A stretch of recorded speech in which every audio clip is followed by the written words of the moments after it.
नमस्कार। आज हम करेंगे सेकंड पेपर हिंदी का संधि। टॉपिक है हमारा संधि। सभी ने टेस्ट दिया व्हाट्सएप पे, अब इसका समाधान कर रहे हैं। पहला प्रश्न है, असत्य है। ऑप्शन ए अंध प्लस अनुकरण, अंधानुकरण, एक प्लस अंत एकांत, अस्था प्लस अचल अस्ताचल। तो इसमें से राइट आंसर बताना है आपको बता दूं, अंध प्लस अनुकरण अंधानुकरण, ए प्लस ए बराबर आ, अंधा दीर्घ संधि का ही है, बिल्कुल राइट है। एक प्लस अंत, ए के में ए आ रहा है और आगे भी ए है, तो ए प्लस ए बराबर आ हो गया, बिल्कुल राइट है, ये भी दीर्घ संधि का है। अस्था प्लस अचल, ता में आ रहा है और ए आ रहा है तो आ हो रहा है, तो भी वे राइट है, लेकिन ये अस्था शब्द नहीं है, अस्त होता है। क्या होता है? अस्त। तो अस्था नहीं, अस्त प्लस अचल होगा ये, इसका मतलब ये रोंग है। तो ऑप्शन राइट है हमारा सी, अस्था नहीं होगा अस्त होगा, तो ये राइट नहीं है, रोंग है ये। तो पहले में राइट आंसर होगा सी। प्रश्न नंबर 2, सत्य है। गज प्लस अनन गजानन, तथा प्लस आपी तथापि, कपि प्लस ईस कपीस। इसमें से राइट कौन सा है? तो देखिए कौन सा राइट है, जल्दी बताइए।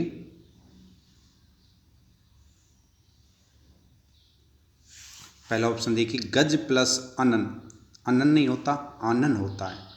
गजानन यानी गज का मुख है जिसका, गज प्लस अनन नहीं, आनन होता है, तो ये राइट नहीं है, रोंग है ये।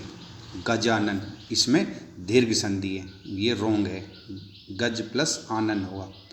तथा प्लस आपी, आपी नहीं होता है, अपी होता है। तथा प्लस अपी, तथापि, तथापि है दीर्घ संधि का उदाहरण। कपि प्लस ईस कपीस, पी में ई आ रही है और बड़ी ई आ रही है, तो ई प्लस ई बराबर बड़ी ई दीर्घ संधि है ये। और हमेशा दुआ वाला से यानी किस आते हैं तो ई हमेशा बड़ी आएगी, कपीस इसमें दीर्घ संधि है, तो इसका राइट आंसर होगा सी। प्रश्न नंबर 2, गुण संधि है। भानुद्य गणेश नदीश, गुण संधि बताना है। तो आपको बता दूं, गुण संधि, गुण संधि की पहचान है, ऊपर एक चोटी मिलेगी। क्या मिलेगी? एक चोटी मिलेगी ऊपर, जिसको हम बोलते हैं एक मात्रा, वो गुण संधि होगी। तो भानुद्य, तो नु में बड़ा ऊ आ रहा है, यानी बड़ा ऊ आ जाता है तो समझ लेना वो दीर्घ है, बड़े को बोलते हैं दीर्घ। क्या बोलते हैं? दीर्घ। जहाँ बड़ी मात्रा आती है वो दीर्घ संधि है। तो भानुद्य, तो नीचे मात्रा आ रही है, तो इसका मतलब इसमें दीर्घ संधि है। गणेश, तो देख लो नए के ऊपर मात्रा आ रही है, एक चोटी आ रही है, तो इसमें कौन सी संधि है? गुण संधि है। नदीश, तो बड़ी दी आ रही है, तो इसका मतलब इसमें कौन संधि है? दीर्घ संधि है, तो इसका राइट आंसर हो जा गुण संधि बी में है। प्रश्न नंबर 4, यण संधि है। तो देखो यण संधि की पहचान है, जिस शब्द में आधा अक्षर आ जाता है और आधा अक्षर के बाद ये वे रे आ जाता है तो वो यण संधि है। क्या? जिस शब्द में आधा अक्षर हो और आधा अक्षर के जस्ट बाद ये और वे आ जाता है तो यण संधि है। तो अब देखिए इसमें सदैव, देखो इसमें दो चोटी आ रही, दो चोटी का मतलब है वृद्धि, जहाँ दब एक चोटी हो तो गुण और दो चोटी हो तो वृद्धि। देव ऋषि, देव ऋषि अध्यक्ष, तो देखिए अब इसमें आधा ध और ये आ गया, आधा ध और ये, यानी आधा अक्षर उसके बाद जस्ट ये आ गया, तो इसका मतलब इसमें संधि कौन सी है? यण संधि अध्यक्ष में। तो अब देखिए सदैव, सदैव का एक बार संधि विच्छेद करेंगे, सदा प्लस एव वृद्धि संधि, देव प्लस ऋषि गुण संधि। अधि, आधा ध है, आधा ध का पूरा ध बन जाएगा तो अध हो जाएगा, आगे ये आ गया, ये के स्थान पर ई हो जाएगा तो अधि हो जाएगा। ये में एक की ध्वनि आ रही है अक्ष, तो अधि प्लस अक्ष हो जाएगा, तो इसका राइट आंसर चौथे का सी है। प्रश्न नंबर 5, सत्य है। चे प्लस अन चेयन, तो चे में ए आ रहा है, एक स्थान पर अय हो जाएगा, अय आय औ, ये अय अय का मतलब है अयादि संधि है। तो चे में ए आ रहा है, ए प्लस ए का आई हो जाएगा तो चैनम, बिल्कुल राइट है। नई प्लस ई का, तो नई में आई आ रहा है, आई का हो जाएगा आय, तो नए में आई जोड़ेंगे नाय, आगे क्या आ गया ई का, तो ई का बिल्कुल राइट है नाई का, इसमें भी आय आदि संधि है। पो प्लस इत्र, पो में ओ आ रहा है, ओ के स्थान पर औ हो जाएगा, औ के स्थान पर आओ हो जाएगा, तो पो में औ जोड़ेंगे तो क्या बनेगा पौ, और आगे इत्र आ गया, इत्र पवित्र, बिल्कुल राइट है। बहु, बहु में औ आ रहा है, औ के स्थान पर क्या होगा आओ, तो भय में आ जोड़ेंगे तो भाव, वो आगे क्या आएगा उक, तो उक भावुक, बिल्कुल राइट है ये भी। तो इसमें सभी ऑप्शन राइट हैं, ऑप्शन ई सही है। प्रश्न नंबर 6, कौन सा उदाहरण व्यंजन संधि का है? कौन सा संधि व्यंजन की है? वाक प्लस जाल, सड़ प्लस रस, उत प्लस कोच, उन प्लस मुख, या फिर सभी। तो देखिए वाक जल दो, आधा अक्षर आ गया, उसके बाद जे आ रहा है, आधा अक्षर के बाद ये वेरेल होता तो यण संधि थी, तो ग आ गया, तो ग आ गए तो इसका हम क्या कर देंगे कै कर देंगे, तो वा और कै प्लस जाल, जसत्व संधि होगी। जसत्व संधि की पहचान है, पहला अक्षर हो तो तीसरा कर दीजिए, तीसरा हो तो पहला कर दीजिए, तो तीसरा आ रहा, तीसरे का पहला कर दिया मैं, तो वा और कै प्लस जाल। सड़ रस, तो डे आ रहा है, तो देखो ध्यान रखना जहाँ टे वर्ग आ जाता है तो वहाँ सटुत्व संधि होगी, टे वर्ग आता है टे, तो ये टे वर्ग आ गया, टे में डे डे, तीसरा अक्षर है सट प्लस रस, उत प्लस कोच, उत प्लस कोच, और उन्मुख, उद प्लस मुख, इसमें भी व्यंजन ही संधि है, तो इसका राइट आंसर होगा ई।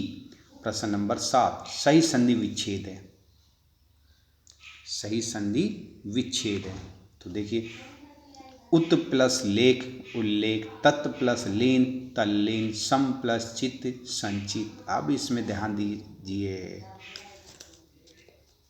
सही है या गलत है ये। देखो उत प्लस लेख उल्लेख, ये उत नहीं होता उद होता है, क्या होता है उद, उ और द आएगा, ते नहीं आएगा, उ और द, उद प्लस लेख उल्लेख, बिल्कुल इसमें लत्व संधि है। कौन सी संधि है? लत्व। अगला है तद प्लस लीन, तद नहीं होता तत्त होता है, क्या होता है तत्व, वैसे तो तत्त प्लस लीन तल्लीन, ये भी रोंग है। सम प्लस चित, तो मैं का ऊपर बिंदी होगी, इसको बोलते हैं अनुस्वार संधि, क्या बोलते हैं अनुस्वार संधि, तो यह हो जाएगा मैं का ऊपर बिंदी होगी तो संचित, क्या हो जाएगा ये संचित, तो इसका राइट आंसर होगा सी। प्रश्न नंबर 8, असत्य संधि विच्छेद है। अद प्लस भाग अधोभाग, बहि प्लस गम बहिर्गम, हरि है प्लस चंद्र हरिश्चंद्र। तो देखिए अद प्लस भाग, तो इसमें विसर्ग हो और विसर्ग के बाद तीसरा चौथा पांचवा अक्षर हो, यह रे ले वे हो, तो विसर्ग के स्थान पर ओ हो जाएगा, क्या हो जाएगा विसर्ग के स्थान पर ओ, लेकिन विसर्ग से पहले ए आना चाहिए। देखो विसर्ग से पहले ए है, क्या ध में ए आ रहा है, बिल्कुल राइट है, तो क्या हो जाएगा विसर्ग के स्थान पर ओ हो जाएगा, और आगे क्या आ रहा है भे आ रहा है, पे पे फे भे, तो चौथा अक्षर आ रहा है, तो विसर्ग स्थान पर ओ हो जाएगा अधोभाग, बिल्कुल राइट है। बही प्लस गमन, तो देखो आगे विसर्ग आया, विसर्ग से पहले ई आ रहा है, तो यहाँ ओ तो होगा ही नहीं, तो आगे आ रहा है गए, तो वही पहचान है इसकी भी, विसर्ग के बाद तीसरा चौथा पांचवा अक्षर हो और ये रहे लेवे हो, लेकिन विसर्ग से पहले ए नहीं हो, क्या नहीं हो ए नहीं हो, और कोई हो ऊ हो ई हो ए हो, तो विसर्ग के स्थान पर रे हो जाएगा, क्या हो जाएगा रे, तो ये बन विसर्ग का रे बन जाएगा, तो शब्द है बहिर्गम, ये भी बिल्कुल राइट है।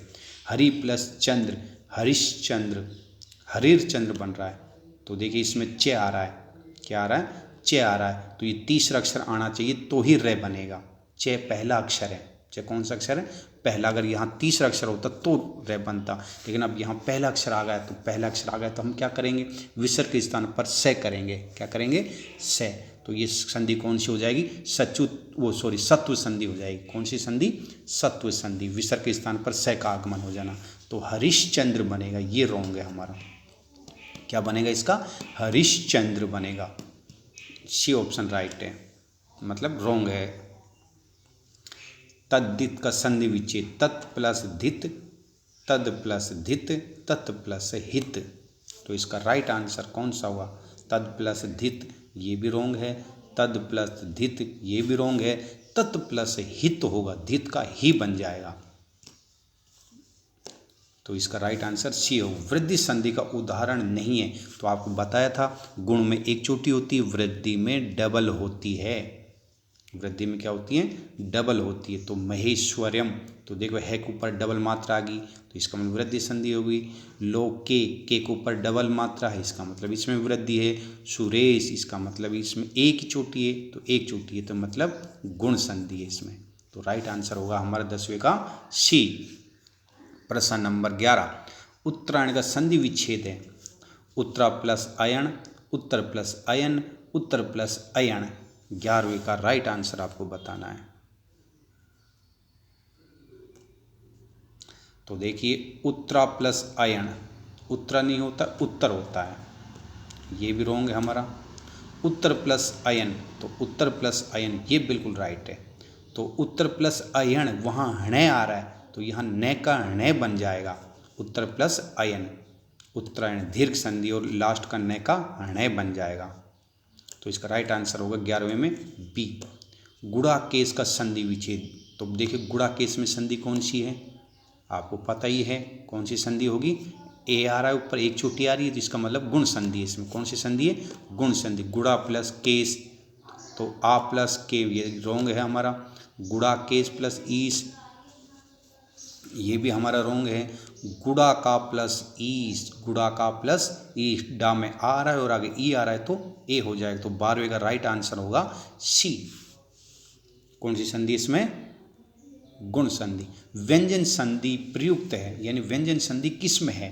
देखो इत्यादि, अन्वित, रत्नाकर या चिन्ह में। तो देखो हम शुरू से देखेंगे। इत्यादि, आदत तय आ गया, आगे क्या आ गया? ये, तो कौन सी संधि होगी?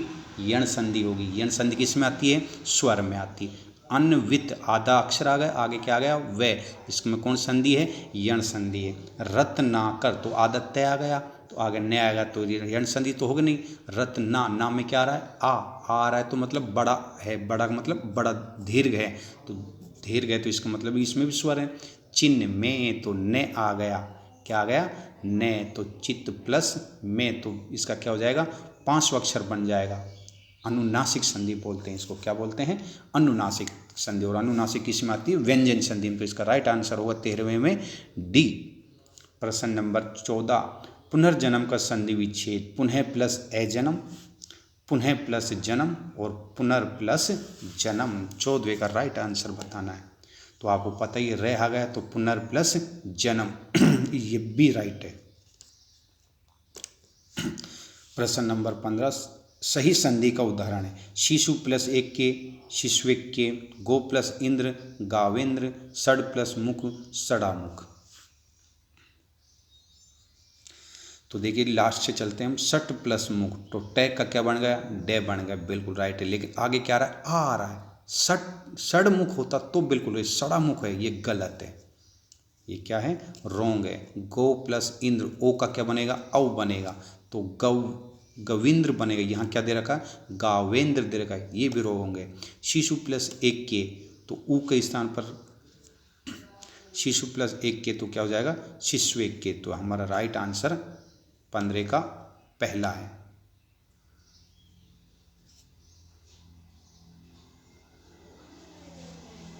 पंद्रह का राइट आंसर पहला है। तो ये हो गए हमारे आज के 15 क्वेश्चन। अब आपके कितने हैं अब आपको बताना है। अगला टेस्ट होगा हमारा समास का।